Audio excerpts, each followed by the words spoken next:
Hello, my dear viewers. Welcome back to our YouTube channel. Today, we will learn Act-1, Scene-2 of Julius Caesar and its fifth part. We have already completed uh, part 4 of this act. This is a very big act, Act-1, Scene-2, and we are reading this uh, scene in some parts. So we have already read 4 parts of this, and today we are going to start the fifth part. And if you have not seen the previous parts, I have given the link in the description box. You can see from here. Okay, so let's begin. Casca, you pulled me by cloak. What? Would you speak with me?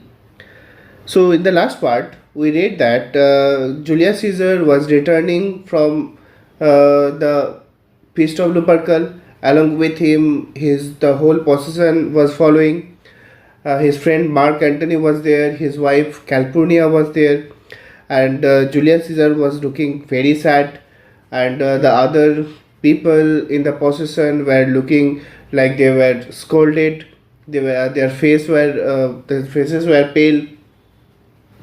So, and it was decided that Casca will be pulled, Casca will be called, and Casca will tell them what had happened in the Feast of Lupercal, that Julius Caesar is angry. Now, Casca was pulled, and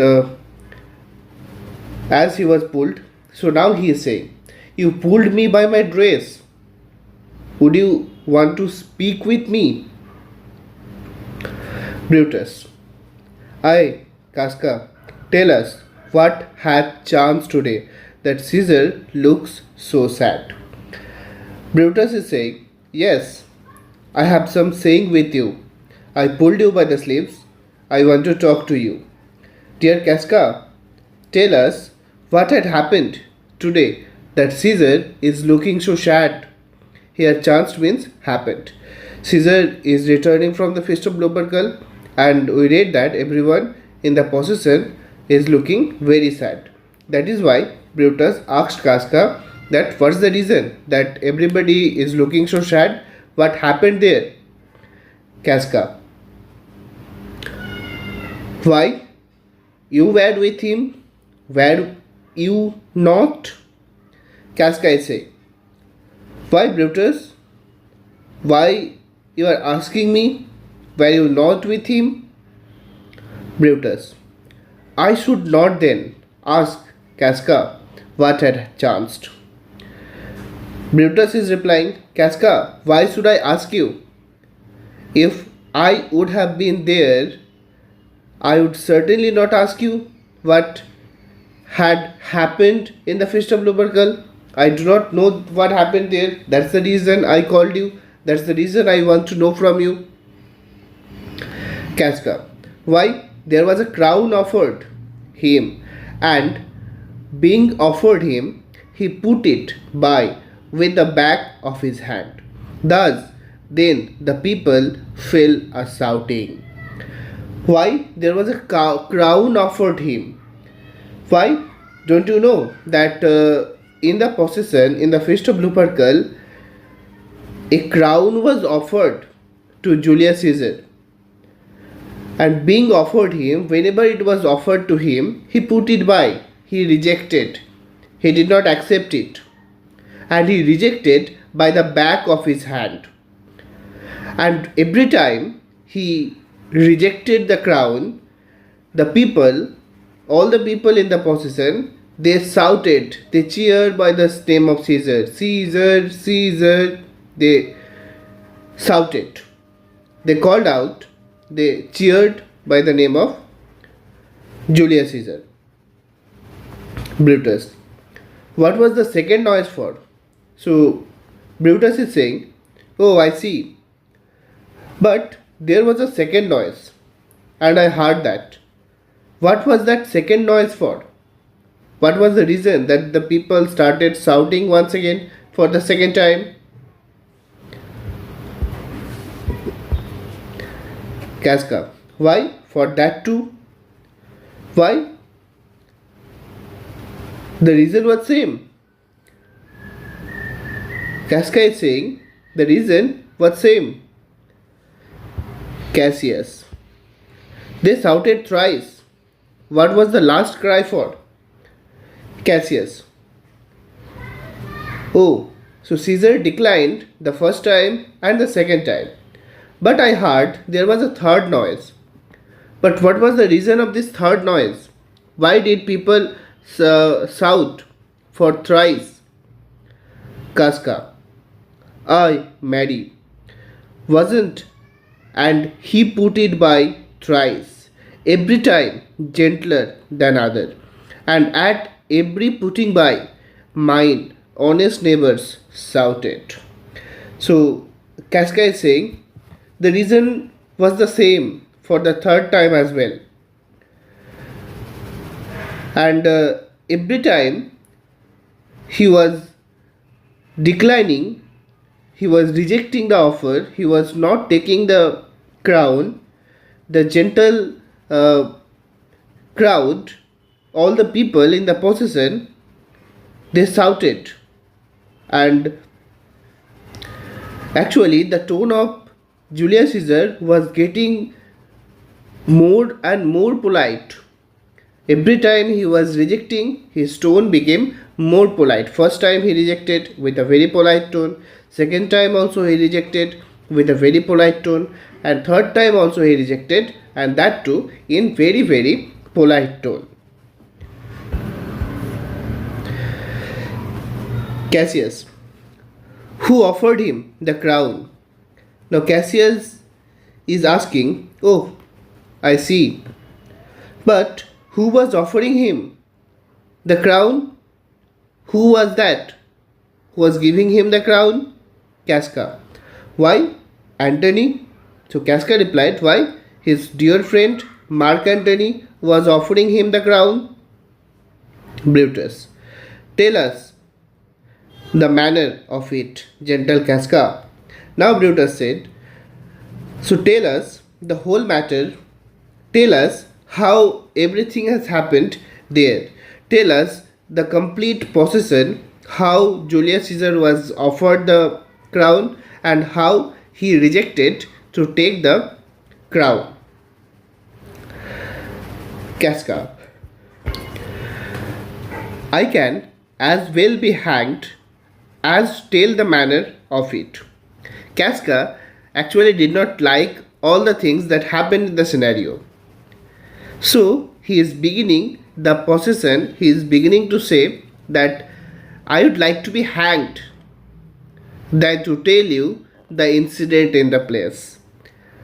What he has said, I can well be hanged, I would prefer to be hanged than to tell you what had happened there.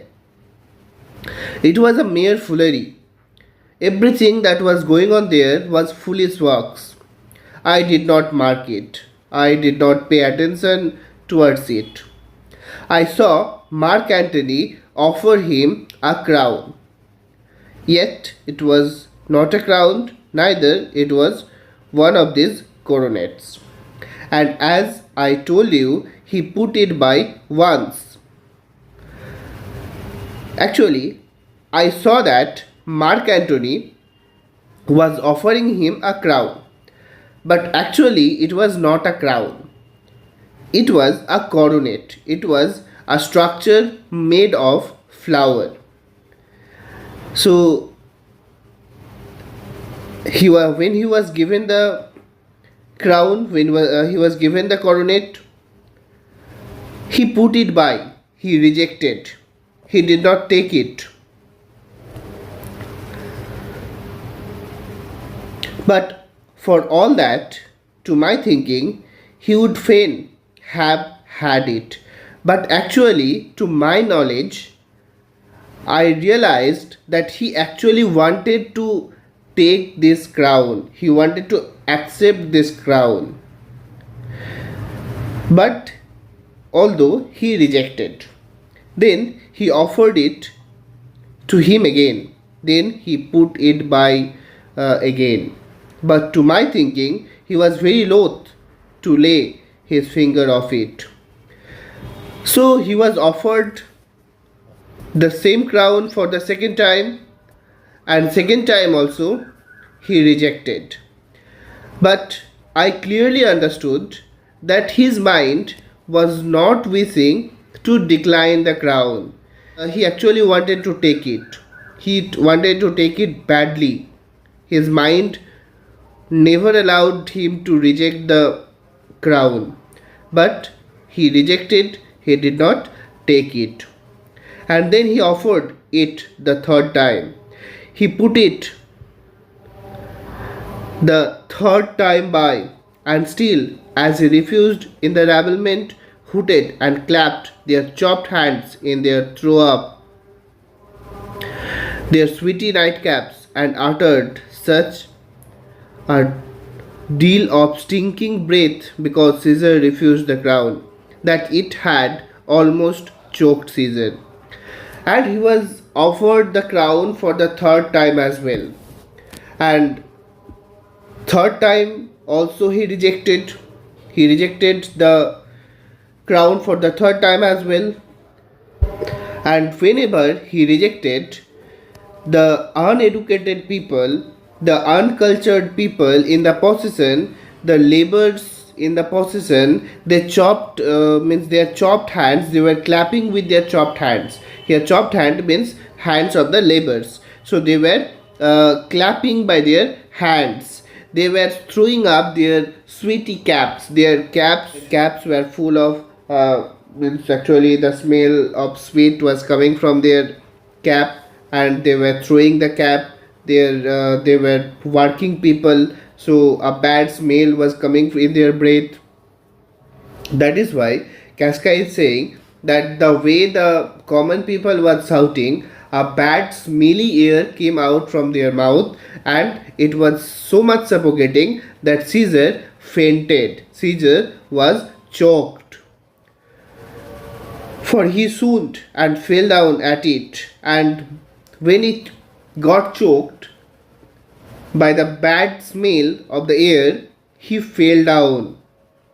And for my part, for mine own part, I durst not laugh for fear of opening my lips and receiving the bad air. And for me, I was really frightened to open my mouth.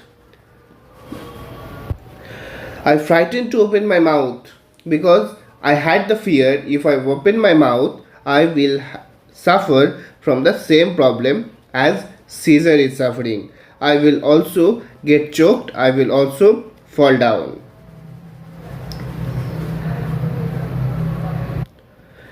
Cassius, but soft, I pray you. What did Caesar soon? So Cassius is saying, wait a minute. What did you say? Did Caesar become senseless? Did Caesar lost his sense? Casca, he fell down in the marketplace and foamed at mouth and was speechless. Yes, he fell down near the marketplace, and foam was coming out from his mouth. He became speechless too. He was not in the condition to say anything. Brutus, 'tis very like he hath the falling sickness. Oh, really? You are describing like Caesar was suffering from epilepsy. You are saying us that Caesar was having some kind of symptoms that generally is seen in epilepsy disease. So he was acting like did he have epilepsy disease? Cassius, no, Caesar hath it not. But you and I, not, and honest Casca, we have the falling sickness. Cassius, no, my dear, Caesar does not have this sickness. Caesar is actually not suffering from epilepsy.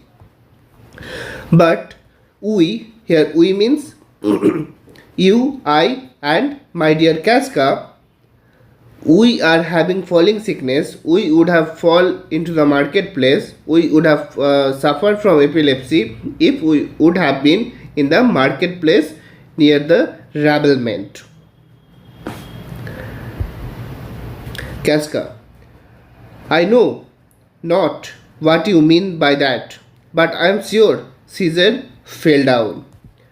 Casca is saying, what you are saying I am not able to understand, but I am sure that Caesar fell down. But I understood that Caesar fell down. If the ragtag people did not clap him and hiss him according as he pleased and displeased them as they used to do the players in the theatre, I am no true man. So what he is saying here, ragtag means the common uncultured people. So he is saying people, they were shouting, cheering and making loud sound. I have said all correct. Whatever the information I have given you is everything is correct. And if any of them is wrong, don't consider me a true man. Don't think me as a true Roman if any of the information I have given wrong. If I have lied you, if I have said anything wrong, don't consider me as a true Roman.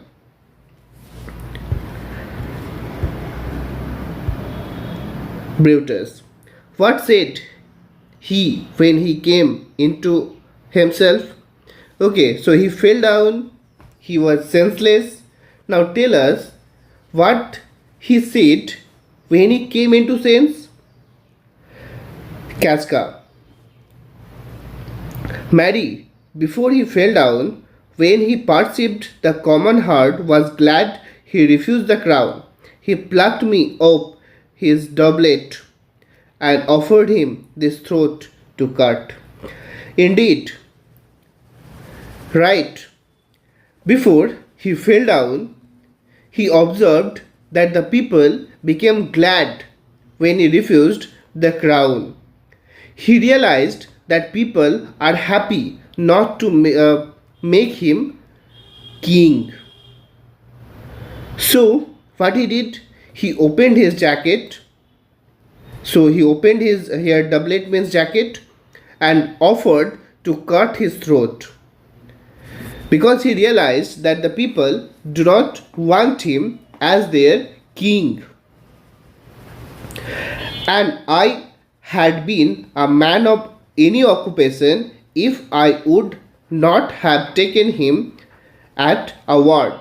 I might go to hell among the rugs, and so he fell.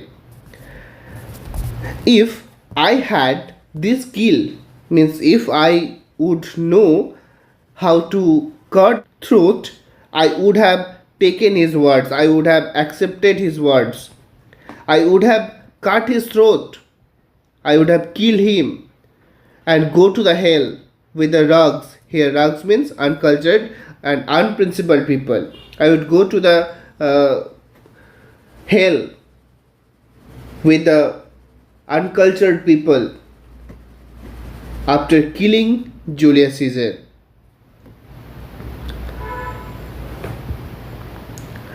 When he came to himself again, he said if he had done or said anything amiss, he desired their worship to think it was his infirmity. And when he came back to himself, he declared that if he had said any wrong words, it was the reason that he had fallen sick. Infirmity means his sickness. His sickness was responsible if he had said any wrong words in front of the crowd. 3 or 4 wretches where I stood cried, Alas, good soul, and forgave him with all their hearts. Casca is saying that, do you know, where I was standing, 3 or 4 young women, young girls were also standing there. Here, wretches means girls. They were also standing there. and they shouted by the name of Caesar. They said, "Alas, good soul, yes, Caesar is actually a good soul, is actually a noble soul. So, whatever he has done for his sickness. Forgive him. We should all forgive him." But there's no heed to be taken of them. If Caesar had stabbed their mothers, they would have done no less. Casca is saying, "Do you know, I realized if Caesar would kill the mothers of the mothers of these young girls, still they will shout by the name of Caesar, still they will shout to forgive Caesar. If Caesar would stab their mother, if Caesar would kill their mother, still they will have the wrong idea about Julius Caesar and they will shout by the name of Caesar only." That is how they believe in Julius Caesar, that is how they respect Julius Caesar. Okay, so my dear viewers, today till here we have one more part of Act 1 Scene 2 coming in our next videos. Thank you for watching the video. Bye bye.